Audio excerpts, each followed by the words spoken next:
இப்போ நம்ம செய்ய போகிற இந்த சிப்ஸை வந்து தயிர் சாதத்தோடு சேர்த்து சாப்பிட்டிங்கன்னா அவ்வளோ சூப்பரான டேஸ்ட்டாக இருக்குங்க. சாப்பிட்டே இருக்கலாம் போல் இருக்குங்க டேஸ்ட்டு.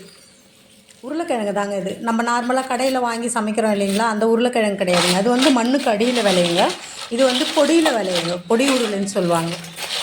இது கடையிலலாம் கிடைக்கிறது கிடையாதுங்க. விதைக்கிழங்கு வாங்கிட்டு வந்து நம்ம வீட்டிலையே விளைய வச்சு அறுவடை பண்ணதுங்க. கொடியிலையும் கிழங்கு வருங்க, அடியில் மண்ணுலேயும் கிழங்கு வருங்க. இது அடியில் மண்ணிலிருந்து அறுவடை பண்ணி எடுத்த கிழங்கு. கொடியில் அறுவடை பண்ண கிழங்கெல்லாம் கூட சமைச்சிட்டோங்க. இது 1-2 கிழங்கு மட்டும் அடியிலேருந்து எடுத்த கிழங்கு இருக்குங்க. தோலெல்லாம் சீவனம்னா ஈஸியாக இப்போ நம்ம சீவனம் பாருங்கள், அந்த மாதிரி வந்துடுங்க. நல்லா சீவிட்டு தோல் சீவிட்டு கிழங்கை வாஷ் பண்ணிவிட்டு இந்த மாதிரி சீவி எடுத்துக்கலாங்க. எவ்வளோ சூப்பராக வந்துருக்குது பாருங்கள். சிப்ஸும் நல்லா பெரிய பெரிய சிப்ஸாக வருங்க. டேஸ்ட்டு ரொம்ப நல்லா இருக்குங்க. அந்த உருளைக்கிழங்கை விட இது டேஸ்ட்டு நல்லா இருக்குங்க.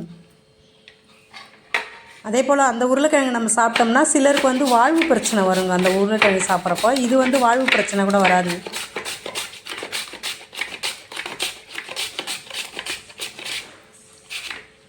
குழந்தைங்கள்லேருந்து பெரியவங்க வரல எல்லாருமே சாப்பிட்லாங்க. சிப்ஸு போடுறது ரொம்ப ஈஸிங்க. இந்த மாதிரி எல்லாத்தையும் துருவி எடுத்து வச்சு கொஞ்சம் அந்த தண்ணி இருக்கும், இதில் கொஞ்சம் ஈரப்பதமாக இருக்குங்க. அது ட்ரை ஆகிற வரலாம் ஃபேனில் ஒரு 10 நிமிஷமோ 5 நிமிஷமோ வச்சோம்னா அதுக்கப்புறம் போட்டு ஈஸியாக எடுக்கலாங்க. வேறு எந்த ப்ராசஸும் பெருசாக கிடையாதுங்க சிப்ஸு போடுறதுக்கு. இப்படி போட்டாலே நல்லா டேஸ்ட்டாக முறுமுறுன்னு வருங்க. ஒரே கிழங்கு தான் துருவி எடுத்துருக்குங்க. எவ்வளோ சிப்ஸ் வந்திருக்கு பாருங்கள்.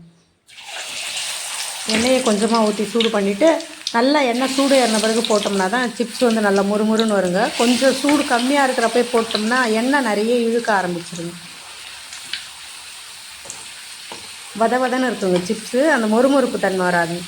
நம்ம நார்மல் உருளைக்கிழங்குல கூட இந்த மாதிரியே சிப்ஸ் போடலாங்க, ஈஸியாக போடலாம், நல்லா வரும்.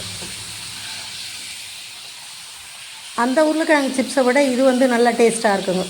இந்த கிழங்குலாம் நம்ம சிப்ஸும் போடலாம், பூரி கிழங்கு செய்யலாம், பொரியல் செய்யலாம், எல்லாமே செய்யலாங்க, நல்லா இருக்குங்க. நம்மளுடைய பாரம்பரிய உருளைக்கிழங்குன்னு பார்த்தீங்கன்னா இதுதாங்க. வெத்தலைவள்ளி கிழங்குன்னு சொல்லுவாங்க, அப்படி இல்லைன்னா கொடி உருளைன்னு சொல்லுவாங்க. இப்போ நம்ம யாரும் இதெல்லாம் யூஸ் பண்ணுறதே கிடையாதுங்க. அந்த உருளைக்கிழங்கு தான் அதிகமாக சாப்பிடுவோம். அதே மாதிரி உருளைக்கிழங்கை பிடிக்காதவங்களே இருக்க மாட்டாங்க.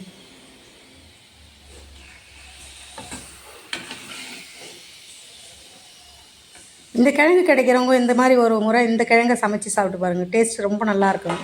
அதுவும் தயிர் சாதத்தோடு சேர்த்து சாப்பிட்றப்போ ரொம்பவே சூப்பராக இருக்குங்க. இது ரொம்ப ஈஸிங்க. சிப்ஸு போடுறதுலாம் எந்த ஒரு பெரிய ப்ராசஸும் கிடையாதுங்க.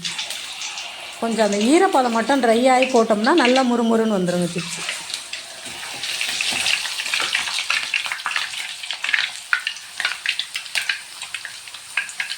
எண்ணெய் கொஞ்சம் நிறைய ஊற்றினோம்னா நிறைய போட்டு எடுக்கலாங்க. நான் கம்மியாக தான் ஊற்றிருக்கேங்க. ஏன்னா பொரிச்ச எண்ணெயை வந்து திரும்ப திரும்ப பயன்படுத்தக்கூடாதுன்றதுனால கம்மியாக எண்ணெய் ஊற்றி கொஞ்சமாக போட்டு எடுப்பேங்க. அதனால தான் இந்த மாதிரி சிப்ஸோ மற்றபடி எதனா எண்ணெயில் வறுக்கிற பொரிக்கிற பொருளெல்லாம் செய்யணுன்றப்போ நம்ம கடையில் வாங்கி சாப்பிட்றத விட நம்ம வீட்டிலே செஞ்சு சாப்பிட்றது நல்லதுங்க. உடம்புக்கு ஆரோக்கியமாக இருக்குங்க. எல்லாத்தையும் போட்டு எடுத்துகிட்டு பாருங்கள். கொஞ்சமாக மிளகாய் பொடியும் உப்பு சால்ட்டு போட்டு அப்படியே கலந்து விட்டோம்னா சிப்ஸு சூப்பராக ரெடி ஆகிடும்.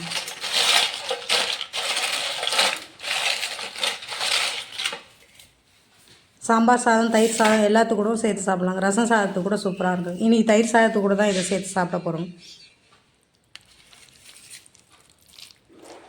சாப்பாடு என்னவோ சிம்பிளாக தான் இருக்குங்க, டேஸ்ட் என்னவோ சூப்பராக இருக்குங்க இந்த மாதிரி சாப்பிட்றதுக்கு.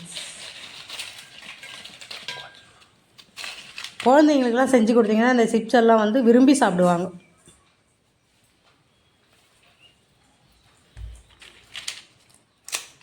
சேனலை சப்ஸ்கிரைப் பண்ணி சப்போர்ட் பண்ணுங்கள். வீடியோவை லைக் ஷேர் பண்ணுங்கள். தேங்க்யூ.